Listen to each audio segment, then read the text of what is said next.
संविधान सभा की समितियां संविधान सभा ने संविधान के निर्माण से संबंधित विभिन्न कार्यों को करने के लिए कई समितियों का गठन किया। इनमें से 8 बड़ी समितियां थीं और अन्य छोटी। इन समितियों तथा इनके अध्यक्षों के नाम इस प्रकार हैं। 8 सबसे बड़ी समितियां थीं और इसके अलावा छोटी छोटी समितियां थीं, वो बहुत सारी थीं। 8 सबसे बड़ी समितियां देखते हैं। 8 सबसे बड़ी समितियों में सबसे बड़ी समिति का नाम है नंबर 1 संघ शक्ति समिति। संघ शक्ति समिति के अध्यक्ष थे जवाहरलाल नेहरू। संघीय संविधान समिति के अध्यक्ष जवाहरलाल नेहरू और प्रांतीय संविधान समिति के अध्यक्ष सरदार पटेल। इसको मैं ऐसे बताती हूँ कि जो संघ शक्ति और संघीय संविधान समिति के जो अध्यक्ष थे जवाहरलाल नेहरू थे और प्रांतीय संविधान और मौलिक अधिकारों और अल्पसंख्यकों संबंधी परामर्श संबंधी समिति के अध्यक्ष थे सरदार पटेल। और प्रारूप समिति के जो अध्यक्ष थे वो डॉक्टर B.R. अम्बेडकर थे। मौलिक अधिकारों और अल्पसंख्यकों संबंधी परामर्श समिति भी दो उप समितियाँ थीं। मौलिक अधिकार उप समिति के अध्यक्ष थे J.B. कृपलानी। अल्पसंख्यक उप समिति के अध्यक्ष थे H.C. मुखर्जी। मौलिक अधिकार के J.B. कृपलानी और अल्पसंख्यक के अध्यक्ष थे H.C. मुखर्जी। प्रक्रिया नियम समिति डॉक्टर राजेंद्र प्रसाद थे। राज्यों के लिए समिति थी जो जवाहरलाल नेहरू। संघ शक्ति और संघीय संविधान और राज्यों के लिए समिति के जो अध्यक्ष थे, जो राज्यों से समझौता करने वाली समिति थी, राज्यों के लिए समिति, उसके अध्यक्ष थे जवाहरलाल नेहरू। संचालन समिति के अध्यक्ष थे डॉक्टर राजेंद्र प्रसाद।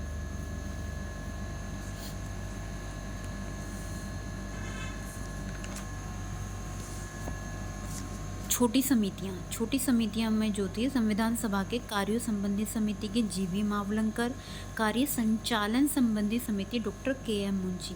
इसको हम ऐसे देखेंगे, जो कार्य संबंधी समिति थी वो G.V. मावलंकर और कार्य के संचालन समिति डॉक्टर K.M. मुंशी। सदन समिति के B. पट्टाभी सीतारमैया थे। राष्ट्रीय ध्वज संबंधी तदर्थ समिति डॉक्टर राजेंद्र प्रसाद। राष्ट्रीय ध्वज संबंधी तदर्थ समिति डॉक्टर राजेंद्र प्रसाद। मौलिक अधिकारों, अल्पसंख्यकों और जनजातियों तथा बहिष्कृत क्षेत्रों के लिए सलाहकार समिति थी के सरदार पटेल। इस समिति के अंतर्गत निम्नलिखित उप समितियाँ थीं। नॉर्थ ईस्ट सीमांत जनजातीय क्षेत्र आसाम को छोड़कर तथा आंशिक रूप से छोड़े गए क्षेत्र के लिए उप समिति गोपीनाथ बरदोई। छोड़े गए और आंशिक रूप से छोड़े गए क्षेत्रों के लिए उप समिति A.V. ठक्कर। मौलिक अधिकारों, अल्पसंख्यकों और जनजातीय और बहिष्कृत क्षेत्रों के लिए सलाहकार समिति के जो अध्यक्ष थे सरदार पटेल थे। इसमें भी नॉर्थ ईस्ट सीमांत जनजातीय क्षेत्र आसाम को छोड़कर तथा आंशिक रूप से छोड़े गए क्षेत्र के लिए उप समिति थी के अध्यक्ष थे गोपीनाथ बरदोई और छोड़े गए और आंशिक रूप से छोड़े गए क्षेत्रों के लिए उप समिति के अध्यक्ष थे A.V. ठक्कर। क्रेडेंशियल समिति के अध्यक्ष डॉक्टर अल्लादी कृष्ण स्वामी अय्यर। वित्त और कर्मचारी की समिति के अध्यक्ष डॉक्टर राजेंद्र प्रसाद। हिंदी अनुवाद समिति के अध्यक्ष हिंदी अनुवाद समिति, उर्दू अनुवाद समिति, प्रेस दीर्घा समिति, भारतीय स्वतंत्रता अधिनियम 1947 के प्रभाव का आकलन करने वाली समिति, मुख्य आयुक्तों के प्रांतों के लिए समिति के अध्यक्ष थे B. पट्टाभी सीतारमैया। भाषाई प्रांतों संबंधी आयोग, वित्तीय प्रावधानों संबंधी एक्सपर्ट समिति, सुप्रीम कोर्ट के लिए तदर्थ समितियां S. वरदाचार्यार। अब समझते हैं प्रारूप समिति। प्रारूप समिति संविधान सभा की सभी समितियों में सबसे ज़्यादा महत्वपूर्ण थी प्रारूप समिति, क्योंकि इस समिति को ही संविधान का प्रारूप तैयार करना था कि संविधान कैसा होगा, कितना लंबा होगा, कितने अनुच्छेद होंगे, कितनी अनुसूचियाँ होंगी। इस समिति का जो गठन है 19 अगस्त 1947 को हुआ था। 29 अगस्त 1947 को हुआ था। यह वह समिति थी जिसे नए संविधान का प्रारूप तैयार करने की जिम्मेदारी सौंपी गई थी। इसमें 7 सदस्य थे जिनके नाम इस प्रकार हैं। Doctor B.R. अम्बेडकर इसके अध्यक्ष थे।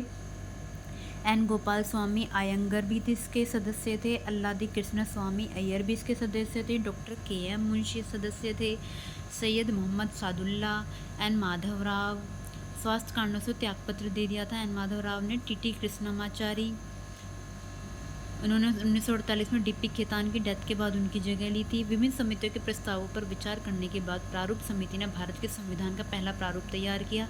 इसे फरवरी 1948 में प्रकाशित किया गया। भारत के लोगों को इस प्रारूप पर चर्चा करने और संशोधनों का प्रस्ताव देने के लिए 8 महीने का समय दिया गया। लोगों की शिकायतों, आलोचना और सुझावों के परिप्रेक्ष्य में प्रारूप समिति ने दूसरा प्रारूप तैयार किया, जिसे अक्टूबर 1948 में प्रकाशित किया गया। प्रारूप समिति ने अपना प्रारूप तैयार करने में 6 महीने से भी कम समय लिया। इस दौरान उनकी टोटल 147 बैठकें हुई। संविधान का प्रभाव में आना। Doctor B R. अम्बेडकर ने सभा में 4 नवंबर 1948 को संविधान का अंतिम प्रारूप पेश किया। इस बार संविधान पहली बार पढ़ा गया। सभा में इस बार 5 दिन आम चर्चा हुई। 9 नवंबर 1949 तक। संविधान पर दूसरी बार 15 नवंबर 1948 से विचार होना शुरू हुआ। इसमें संविधान पर खंडवार विचार किया गया। यह कार्य 17 अक्टूबर 1949 तक चला। इस अवधि में कम से कम 7,653 संशोधन प्रस्ताव आए, जिनमें से वास्तव में 2473 पर ही सभा में चर्चा हुई। संविधान पर तीसरी बार 14 नवंबर 1949 से विचार होना शुरू हुआ। Doctor B R. अम्बेडकर ने the constitution as settled by the assembly भी पास प्रस्ताव पेश किया। संविधान के प्रारूप पर पेश प्रस्ताव को 26 नवंबर 1949 को पारित घोषित कर दिया गया और इस पर अध्यक्ष व सदस्यों के हस्ताक्षर लिए गए।